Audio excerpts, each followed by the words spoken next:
But our guest today has been the reporter on the Family Law Project. She's a graduate of Columbia Law School, where I think she attended along with Akila. And we're delighted that we could make this happen. And her work is well known to a number of people on the faculty. After this, she's going to go over to the Hofstra radio station and do an interview with them about this topic, which is not just important to lawyers, but I think it's a more general interest to the public at large.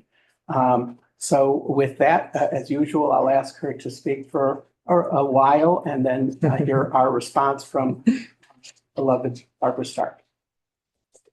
Well, thank you so much, Professor Silver, for that introduction and for inviting me and, for giving me, all of you giving me the opportunity to share my work with you. So I'm really looking forward to our conversation. And of course, thank you, Barbara, for all the years of, support. You're supporting and engaging with my work. So I'm going to talk just briefly about why I decided to write a book about the law's role in interracial intimacy. And then I will share some of my research findings and then some of my proposed reforms and goals, as part of why I want to start this conversation.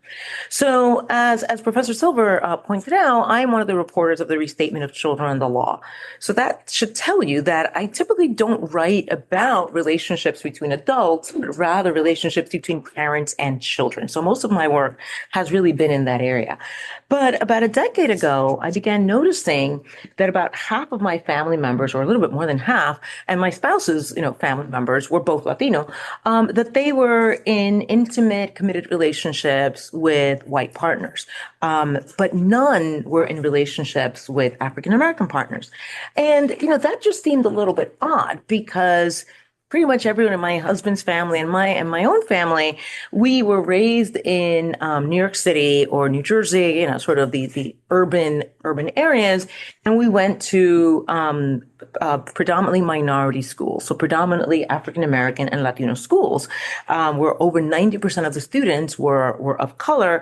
So most of us we did not have white neighbors, we did not have white friends, we just did not know anyone who was white until we went to college. So it just seemed a little bit odd that when you're, sort of partnering, that you would be partnering with individuals that you basically did not have any relationship with growing up. And I was wondering, are we rejecting the people who we actually grew up with? So I started sort of very casually just asking, family members who were in committed relationships with white partners about what attracted them to their partners.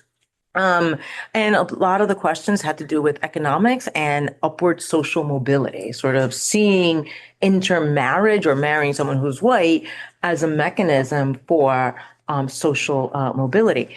I also asked them how they had answered the race question in the census. As you know, in the U.S. Census, Latinos are not a race, but we're an ethnic group. And so you're asked to answer this, what race are you? And what was very surprising is that the majority of them said that they had checked white, which was interesting because they tend to look like me, phenotypically, skin tone, features, hair. My hair is actually curly, just blew it out for today. But what was even more shocking is that the vast majority identified their children as white, even though their children were now, they were mixed, they were Latino and white. So to me, this was a little bit disturbing because it sort of suggested a type of racial passing, the desire to be white, or at the very least, a rejection of a mixed racial identity.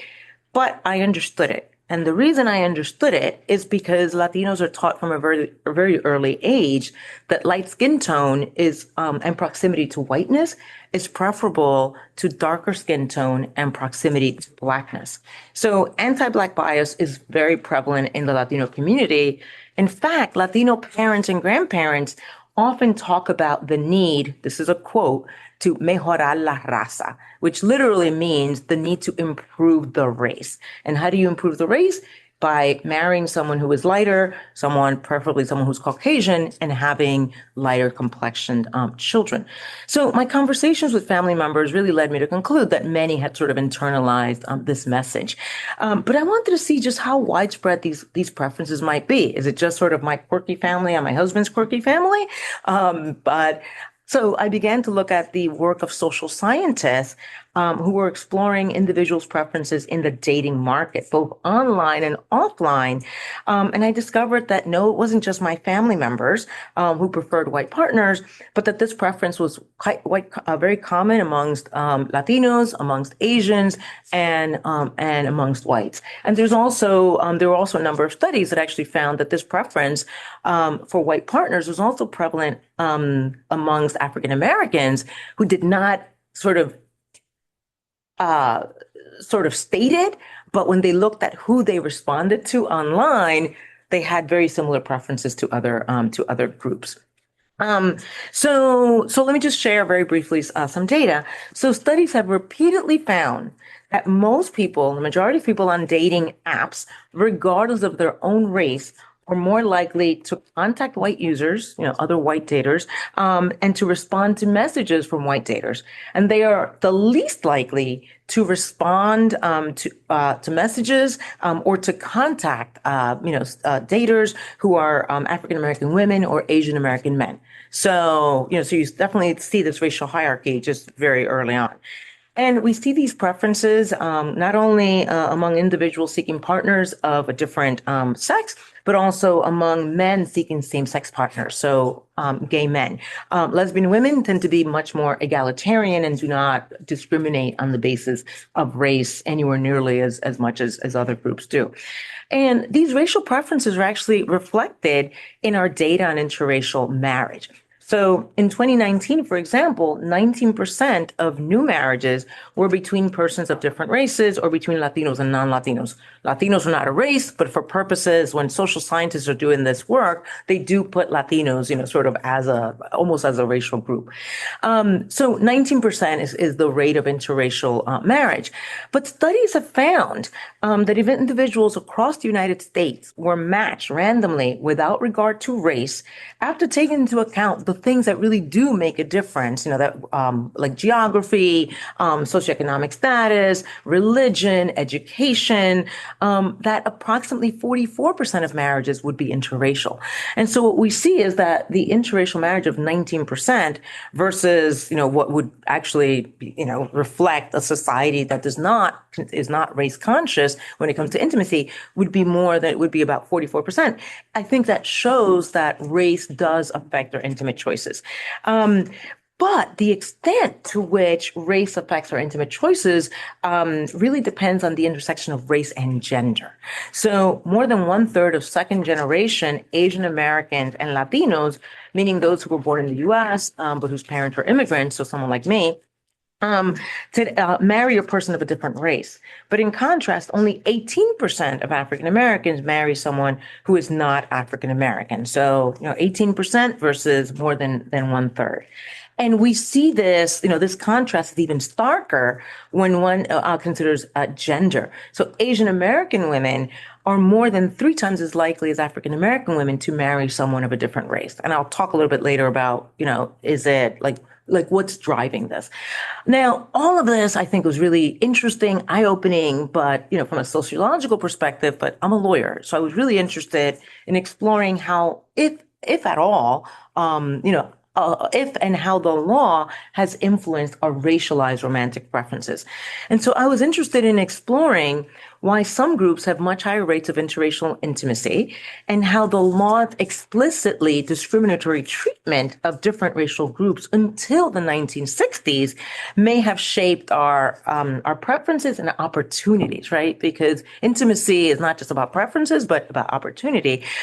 So how did the law sort of shape these preferences and opportunities to enter into interracial relationships with different groups?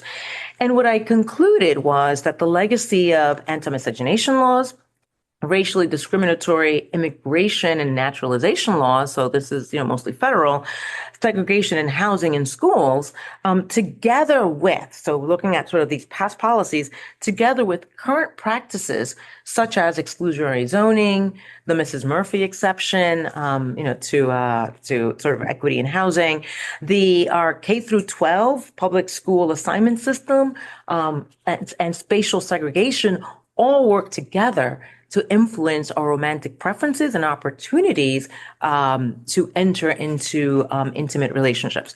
So let me just start with anti-miscegenation laws, which most of you are probably very familiar with. So these laws were actually in effect in 41 states. New York and New Jersey were among the exceptions, but 41 states had anti-miscegenation laws at some point. And these laws in all 41 states prohibited whites from marrying African Americans. In some states, in a minority of states, these laws also prohibited whites from marrying Asian Americans. And in even fewer states, the laws also prohibited whites from marrying Native Americans. But one thing you will notice is that these states were not prohibiting people of color from marrying other people of color, but it was really about white supremacy. Whites could not marry non-whites. So as we know, the Supreme Court struck down these anti-miscegenation laws in 1967 in Loving versus Virginia, and held that these laws promoted white supremacy in violation of the Equal Protection Clause, and also violated the fundamental right to marry that is recognized by the Due Process Clause. However, 1967 was not that long ago. And keep in mind that for 300 years, the law explicitly conveyed the message that the groups that whites were prohibited from marrying were inferior. And generations of Americans have internalized that message, implicitly, and have passed it down to their children and grandchildren, even after these laws were struck down. So I just want to talk for a minute about federal law. Because the anti-miscegenation laws were all were all state, and there were no sort of explicitly discriminatory federal laws. However, federal immigration and naturalization laws conveyed a similar message of white supremacy. So beginning in 1882, Congress passed numerous laws banning persons from Asia and Latin America from immigrating to the U.S. So just to give you an example, the Immigration Act of 1924 excluded, with very few exceptions, anyone born in Asia from entering the United States. In addition, 2 years prior to the 1924 Immigration Act, the Supreme Court held in two separate decisions that persons of Asian ancestry were not eligible to become naturalized U.S. citizens because they were not white. So although the 1924 Immigration Act did not exclude Mexicans, a few years later, Congress passed the Undesirable Aliens Act of 1929. This is actually the name of the law, the Undesirable Aliens Act. And the legislative history shows very clearly that this law was driven by, quote, by fear of, quote, race mixture between white women and inferior races, specifically race mixing between whites and Mexicans. The legislative history further shows the lawmakers believed that the United States had to restrict immigration from Latin America because, quote, blood from a person from Latin America is a very great penalty upon the society which assimilates with it, because it is composed of mixture of blood, of mixture of blood of white, Indian, and Negro. Apologize for my language, but I'm quoting the legislative history.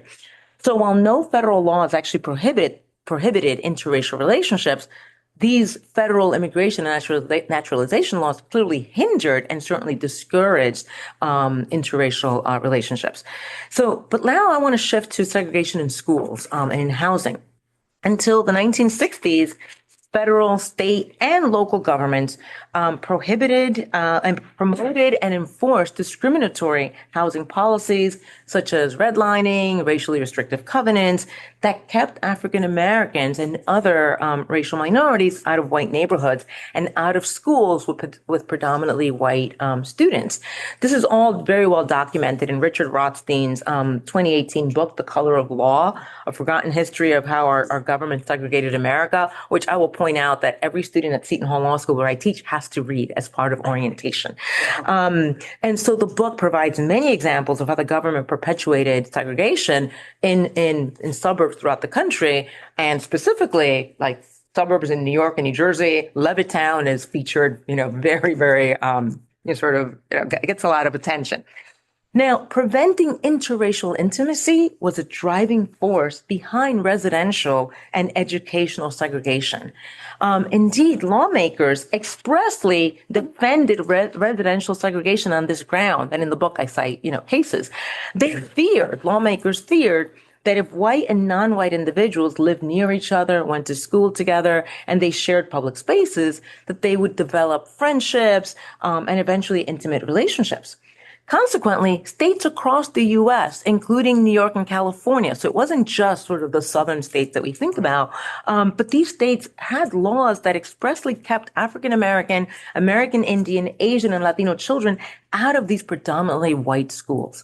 And lawmakers and school officials agreed with white parents who expressed fear that if white children went to school with children of color, they would start to see racial minorities as their equals rather than as inferior. And then the children, of course, would become friends and they might date and they might actually end up getting married and having mixed race children, which was, the goal was to avoid that. That was these lawmakers' goals. So I've been talking about laws that are no longer in effect, right? I mean, you may be thinking, well, this is all in the past. These laws, we no longer have laws that are expressly sort of signaling that racial minorities are inferior. But current policies also perpetuate physical and psychological distance between different groups, and they limit opportunities for interracial intimacy. So I'm going to turn to the present, but I think we first need to acknowledge that the past isn't actually completely in the past. For example, while segregation is now illegal, very little has changed in terms of our neighborhood composition, as real estate prices have just skyrocketed, right? And racial minorities who attended under-resourced schools as a result of government sanctioned discrimination have been deprived of opportunities to accumulate wealth and to acquire property in affluent and predominantly white areas.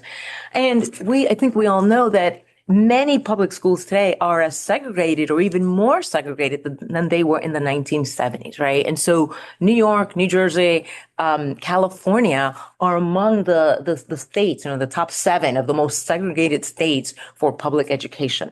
So white children often attend schools with predominantly white children, and they have very few opportunities to interact with racial minorities. And African American and Latino children often attend schools that are 90% African American or Latino. Other sort of policies that are still in place today that sort of facilitate this segregation and inequality, current exclusionary zoning laws. So for those of you who are people, we know that these laws in many areas only allow single family homes to be built. And as a result, they perpetuate residential segregation. Given the racial wealth gap, single family home ownership is actually out of reach for many African Americans and Latinos. So these exclusionary zoning laws keep them out of predominantly white neighborhoods. Along the same lines, another policy that keeps neighborhoods segregated is the Mrs. Murphy exception. So federal law and laws in the vast majority of states prohibit landlords from discriminating when renting out units to tenants. However, this Mrs. Murphy exception allows for the owner of a multifamily dwelling the federal law says with 4 fewer units. In some jurisdictions, it's actually a different number. But it allows landlords to actually discriminate when seeking a tenant so long as the owner lives on the premises. And what this exception signals is that a property owner should not have to live in close proximity to people that they find racially offensive. It not only signals that discrimination is acceptable in some contexts, in sort of intimate context, but it also literally keeps racial minorities out of predominantly white neighborhoods, right? So especially in the suburbs, most housing is going to be, small 2, 3 family, maybe 4 family homes. The public school assignment system in the majority of municipalities in the United States, over 70%, assign K through 12 students to their local public schools. These schools reflect the same, the population of their segregated neighborhood. And it perpetuates segregation and largely determines with whom children and adolescents will actually go to school with, who they will play with, who they will date. It also perpetuates the achievement gap, because we know that predominantly minority schools tend to be high poverty schools, right? High poverty, under-resourced schools. And so that further contributes to the stratification that continues past, K through 12 and also continues in college and beyond. You may be thinking, well, but if our colleges were more diverse, that might solve, all these problems. The problem is that segregated K through 12 schools create psychological distance between racial groups. As a result, when students go to college and they meet students of different backgrounds, they are doing so for the first time. And they often report feeling awkward and anxious around students of other races because they just haven't been around them. This racial anxiety hinders the development of interracial friendships and, of course, interracial relationships. In the interest of time, I'm not going to talk about spatial segregation, but I'm happy to talk about that later if anyone has questions. So I focused a lot on how the law hinders opportunities to meet people in the real world, in the real world, right? In our neighborhoods, at school, in the park. But as we know, today, the most common way to meet someone is online, right? On a dating app. Like that's how people meet romantic partners now. But our limited opportunities to meet people of different races, offline actually influences who we are open to meeting online, right? So the internet doesn't have geographical boundaries, but it does have psychological boundaries. And so the people that people tend to seek out romantic partners who are familiar to them. I mean, there's the exception for people who might, like sort of have a fetish for a particular group. I want to try this, but most of us are looking for people who we are going to be comfortable with. And so people online tend not to seek out or respond to messages from individuals who they have been, who they have learned to see as different and maybe as not appropriate romantic partners. So, but dating apps not only reflect the racial hierarchy of the real world, the offline world, but they have also facilitated racial discrimination through race and ethnicity filters. So until recently, about 75% of the most popular dating apps, including OkCupid, Match, Hinge, Grindr, provided filters that allowed users to categorically exclude daters based on race and ethnicity. Now, although many of these apps have removed these racial and ethnic filters recently, notably after the racial reckoning that began with the murder of George Floyd in 2020, others like Hinge and Match have actually, still maintained their filters. But even without these racial and ethnicity filters, the algorithms on these dating apps that I think maybe Professor Montecou could tell us more about, because I don't understand them that well, will show, these algorithms are such that dating apps will only show you daters that they believe you will like. So if you've been swiping right, which means, yes, on white daters, and you've been swiping left, let's say on Asian and Latino daters, well, then very soon, like almost immediately, the algorithm will only show you white daters. So dating apps not only facilitate discrimination, but they also signal that sexual racism is actually acceptable and even desirable, that it's like efficient to do this. So how do racial preferences perpetuate inequality in our society? Attraction is complicated. It's very complicated. And people have all types of preferences when they're looking for a partner, right? Height, weight, education, class, religion, exercise enthusiast, whether you're a movie lover, whether you like to go dancing, everything. So you might be asking, well, why should race be any different? Like, why should we care about race? Why should the law take any actions to remove some of the barriers to interracial intimacy? Well, I think there's several reasons. One, Our intimate preferences, this is a quote from I write this in the book, our intimate preferences reinforce racial hierarchy and inequality in our society. Long-term romantic relationships provide psychological, financial, and social benefits, but racial preferences limit a person's opportunities for romantic partnerships. It limits the pool. And so they limit your access to benefits that flow from these intimate relationships. And they limit the benefits not only for the individual, for the intimate partner, but for their children. So specifically, racial preferences just limit the pool of available partners for certain groups. And in the book, I talk about the literature in one of the articles that I think I distributed, how as a result of mass incarceration and limited in educational opportunities, the pool of eligible African American men who are gainfully employed, that's what eligible African American men is sort of defined as in the literature, that pool is significantly smaller than the number of African American women seeking committed relationships. So some scholars, for example, Richard Banks at Stanford, has argued that, given this pool problem, that African American women should consider seeking male romantic partners of other races, as Asian American women and Latinas often do. However, the literature, and in the book I actually, have a lot more of these statistics. The studies show that Asian, Latino, and white men reject African American women at disproportionately higher rates, and so then that means that African American women are going to have a much smaller pool of men to choose from than women of other races. That's just sort of one example, and this actually has consequences in terms of children. In our society, we don't have a social safety net, right? And so we know that children who have two or more parents just are going to have more resources and have certain advantages as a result of the resources. It's not about family structure, but it's about resources.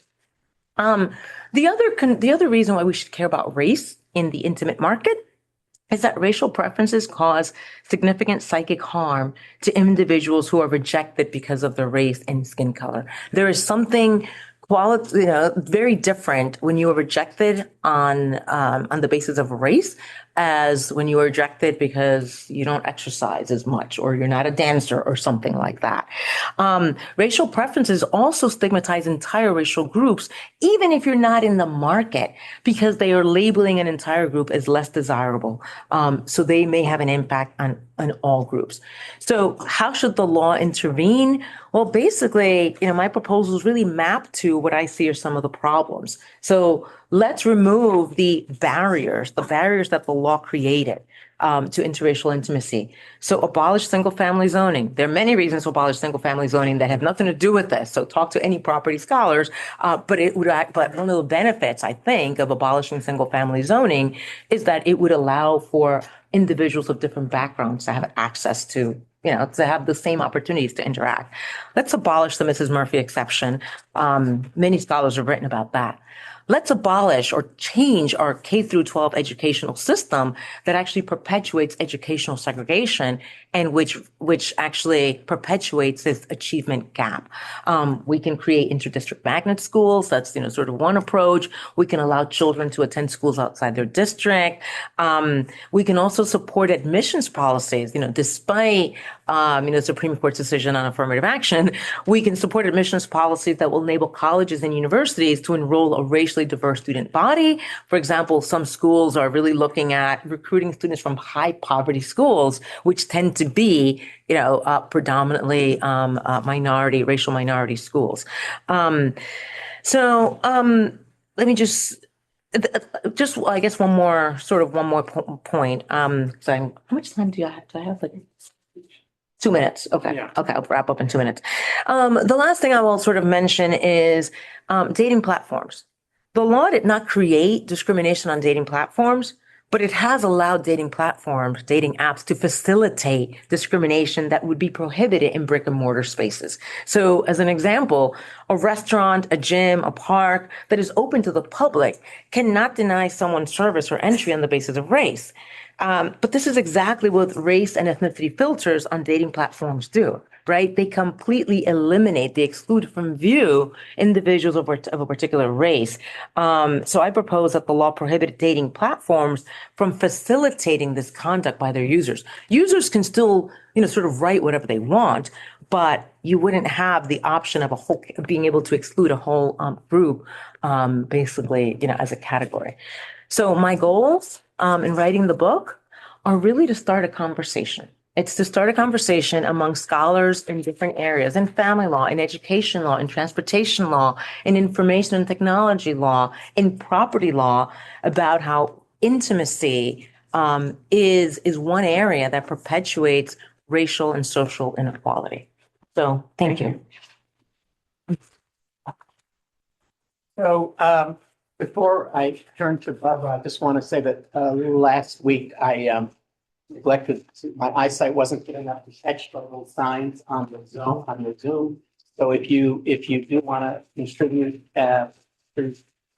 make let me know. And after Barbara, since dating apps have been so prominently invoked, I asked Irina if she would have a couple of reactions too. And I will keep a queue if you raise your hand and let me know that you're interested in saying something. Barbara.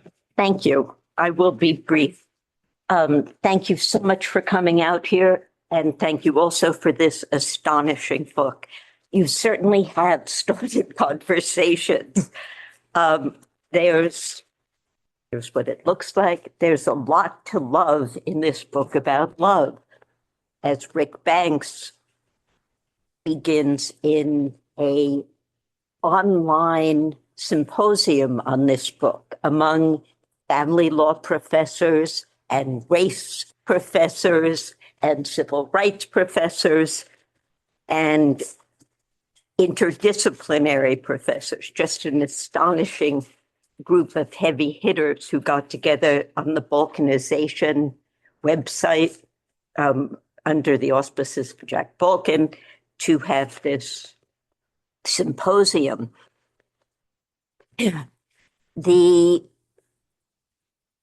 I'll quote from the book blew me away, but for different reasons, and I'll give you the three. As Richard O. points out,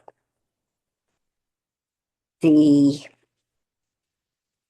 of this starts before you know it. All of this sensitization to culture, it seeps into us. We drink it in with the air. You drink it in with the air. We breathe it in with the air we breathe.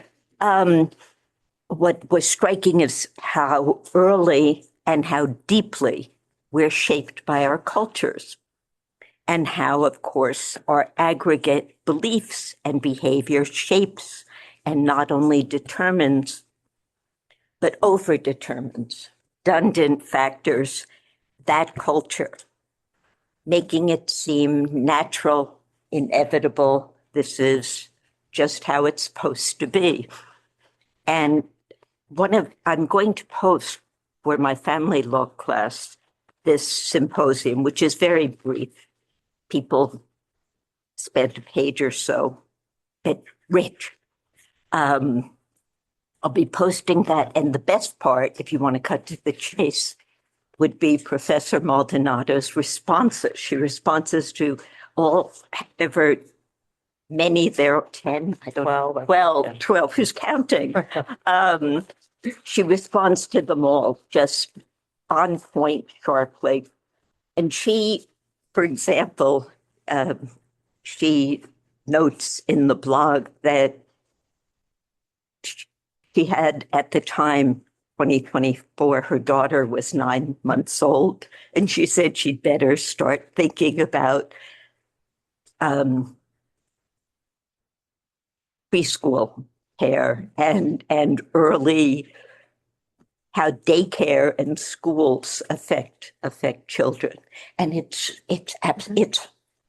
they're little sponges.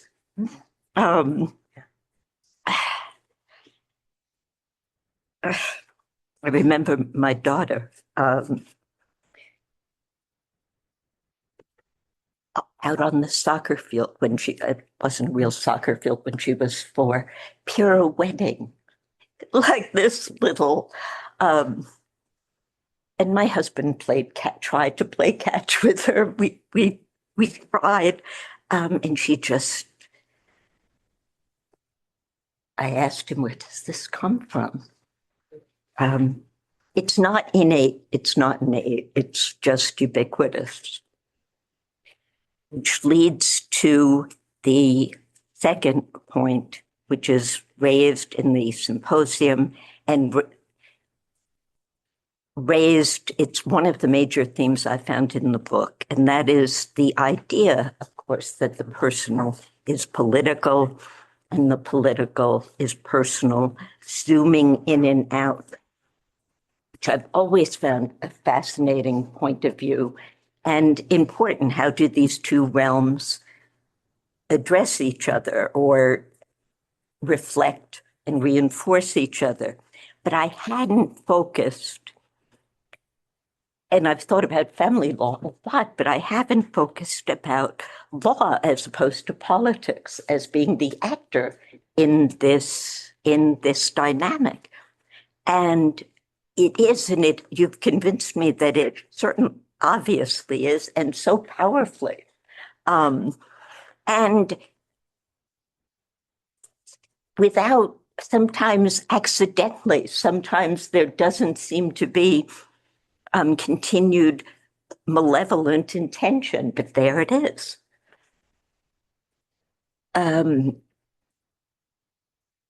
Tracking the effects of specific laws, especially those seemingly remote from family law, in promoting some kinds of intimacy and effectively precluding others, was really a major revelation of this book. But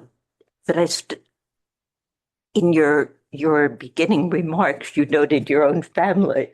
And I want to know how you followed up with them, or if you just left them to themselves and went into the research. I'm sure you sent them copies. Yes. But My father hasn't read the book yet, which is good, because if you read in the intro, I sort of call him out, you do, or maybe not with respect. yeah, but still, I sort of point out, my father's racism. Yes, he hasn't read the book yet, so we'll see. But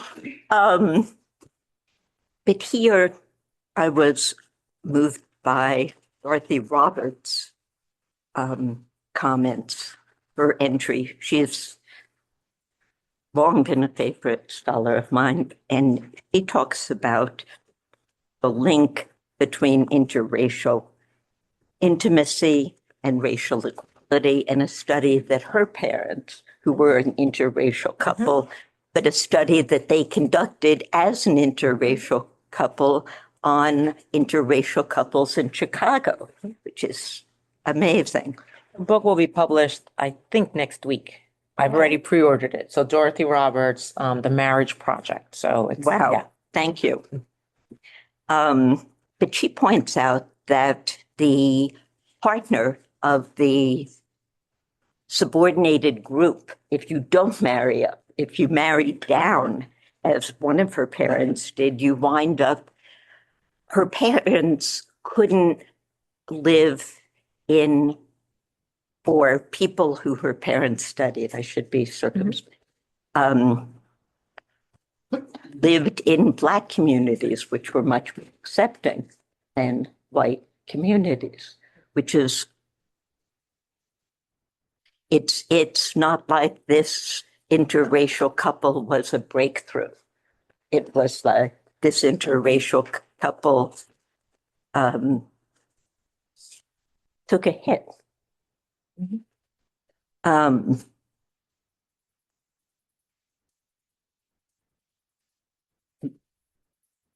Finally, hopefully, this was such a hopeful book. It seemed, compared to the newspaper.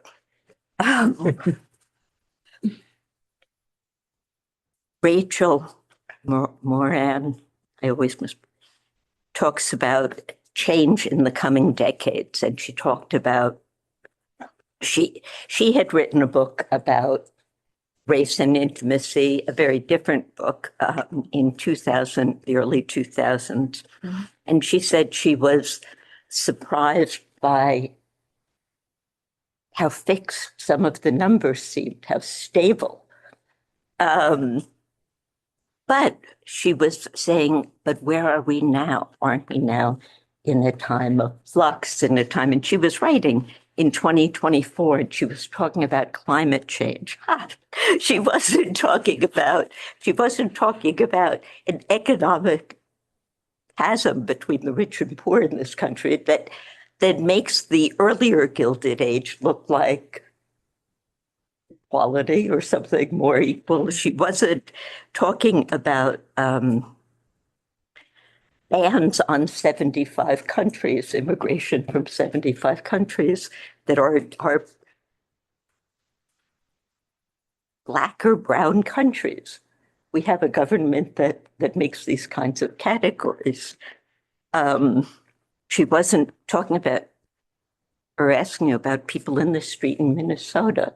And that's what I'd like to ask you about. How do these kinds of factors, the elimination or the effort to eliminate DEI initiatives and the blow to the constitutional right to privacy, which we've been talking about in family law, the overturning of Roe v. Wade as a start. How does that affect your project? So I'll just answer very briefly because I really want to hear from everyone. So, I was very hopeful at the time that the book was published, right? And so, because I really do believe that the vast majority of Americans are committed to racial and social equality, right? So You that say was that in the beginning. yes. I mean, and I still believe that. But now what we know is that, I like to believe that a small number of individuals, may be going in a different direction. But I'm still hopeful. And the reason I'm still hopeful is that when you speak to people one-on-one, like race just matters a lot less. And here, I don't want to seem Pollyannish, but after the book had been sent to the printers, I did adopt a child. And after writing so much about race, when the agency called me and they said, we have a child for you, and the agency does not allow you to select race. In 2020, this agency said, you cannot select race or gender of the child. And after they told me, bring a check for this amount, it's a private adoption. The second thing they said is, oh, and she's Caucasian. Like, wait, my husband and I are two people of color, and a white couple in Pennsylvania, in a very conservative, sort of part of Pennsylvania, decided to select a couple that is very clearly of color. And we made this very clear in our, pictures of my parents and everyone. And they decided that we were the best people to raise their child. And so that I keep remembering, that just gives me hope. My daughter could be green, purple. I couldn't care less. But, what I am now, I really just think that when people meet as individuals, none of this really matters. And I think what the law needs to do is give us opportunities to engage one-on-one. And, we will find our way. I know that seems Pollyannish, but. So I have